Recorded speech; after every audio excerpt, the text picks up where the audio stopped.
पेशावर और इस्लामाबाद के बाद आपको बताएं कि हरिपुर शहर और गिरदोनवा में भी गरज चमक के साथ बारिश और ज़्यादाबारी का सिलसिला शुरू हो गया है।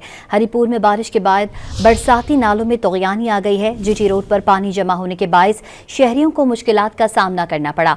तेज बारिश के बाद मुख्तलिफ इलाकों के बिजली के फीडर्स भी ट्रिप कर गए। पेशावर और इस्लामाबाद के बाद आपको बताएं कि हरिपुर शहर और गिरदोनवा में भी गरज चमक के साथ बारिश और ज़्यादाबारी का सिलसिला शुरू हो गया है।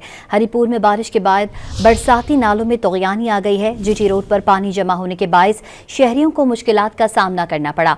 तेज बारिश के बाद मुख्तलिफ इलाकों के बिजली के फीडर्स भी ट्रिप कर गए। पेशावर और इस्लामाबाद के बाद आपको बताएं कि हरिपुर शहर और गिरदोनवा में भी गरज चमक के साथ बारिश और ज़्यादाबारी का सिलसिला शुरू हो गया है। हरिपुर में बारिश के बाद बरसाती नालों में तगयानी आ गई है। जीटी रोड पर पानी जमा होने के बायस शहरियों को मुश्किलात का सामना करना पड़ा। तेज बारिश के बाद मुख्तलिफ इलाकों के बिजली के फीडर्स भी ट्रिप कर गए।